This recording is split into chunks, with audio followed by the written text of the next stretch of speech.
வணக்கம். இது ஒரு விழிப்புணர்வு வீடியோ தான். நம்ம எப்பேற்பட்ட நபர்களோட ஒரு நட்புறவாக நம்ம பழகிட்டுருக்கோம் அப்படிங்கிறத நம்ம ரொம்ப ஈஸியாக சில விஷயங்களில் நம்ம தெரிஞ்சுக்கலாம்.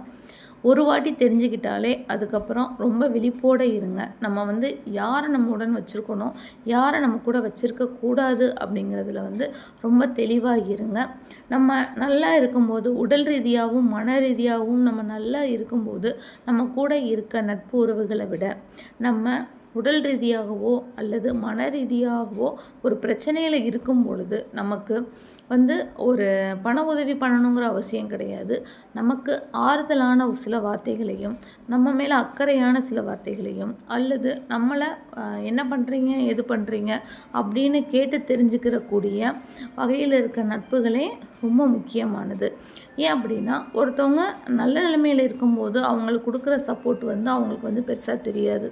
ஆனால் ஒரு பிரச்சனையில் அவங்க இருக்கும் பொழுது அவங்களுக்கு நம்ம சொல்கிற சில வார்த்தைகள் கூட அவங்களுக்கு ஒரு பேருதுவாக இருக்கும், ஒரு பேருதவியாக இருக்கும். ஜஸ்ட் அவங்க ஒரு நம்ம சில வார்த்தைகள் சொல்லணும்னு கூட அவசியம் கிடையாது.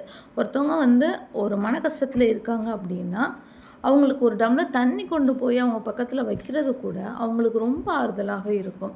ஜஸ்ட்டு சரி விடுங்க, ஃப்ரீயாக விடுங்க, பார்த்துக்கலாம், நீங்கள் வேறு எதுவுமே சொல்யூஷனே நீங்கள் ஒன்றுமே சொல்ல வேண்டாம், எல்லாம் சரியாயிடும், விடுங்க அப்படின்னு நம்ம சொல்கிற ஒரு சில விஷயங்கள் கூட அவங்களோட ஒரு மன மாற்றத்துக்கும் அவங்களோட அந்த ஒரு கஷ்டத்துலேருந்து அவங்க விடுபடுறதுக்கும் அவங்களுக்கு நம்ம இருக்கோம் அப்படிங்கிறது அவங்களுக்கு உணரும். ஸோ அந்த மாதிரியான நட்புறவுகளை மட்டுமே நீங்கள் கூட வச்சுக்கணுமே தவிர, நம்ம நல்லா இருக்கும்போது நம்ம கூடவே ஜால்ரா அடிச்சுட்டு கை கொடுத்துட்டு தெரிகிற நட்புகளுக்கு இம்பார்ட்டன்ட் கொடுக்காம, நம்ம கஷ்டத்தில் இருக்கிறது தெரிஞ்சும் நம்ம கூட நமக்கு சப்போர்ட்டாக ஆறுதல் வார்த்தைகள் சொல்லி நம்ம கூட இருந்த நட்புகள் ரொம்ப மதிக்கத்தக்கது. ஸோ அந்த நட்புறவு நம்ம எப்போவுமே நம்ம கூட வச்சுக்கணும். நம்ம வீட்டில் இருக்கவங்க நம்ம உறவினர்கள் நமக்கு ரெண்டு விஷயமானவங்களையுமே இருப்பாங்க. அது சோகத்துலேயும் சரி இன்பத்துலேயும் சரி. உறவுகளை நீ எனக்கு ஹெல்ப் பண்ணலன்னு சொல்லி பிரிக்கவும் முடியாது, நீ எனக்கு ஹெல்ப் பண்ணணுன்னு சொல்லி ரொம்ப அட்டாச் பண்ணி வச்சுக்கவும் அப்படிங்கிறது அது வேறு பாட்டு.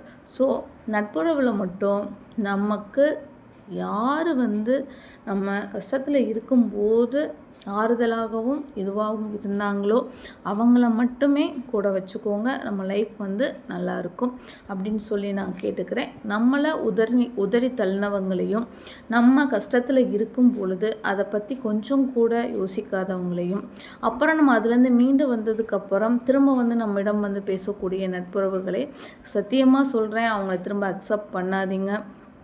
நமக்கு நம்மளோட கஷ்டத்தில் ஆறுதலாக இருந்த நட்புறவை மட்டுமே என்றைக்குமே நம்ம உடன் வச்சுக்கோங்க. அதுதான் நமக்கு ஒரு பெரிய சப்போர்ட்டாக இருக்கும் அப்படிங்கிறத நான் மக்களானவங்களுக்கு ஷேர் பண்ணணும்னு நினச்சேன். ஸோ ஷேர் பண்ணிட்டேன்.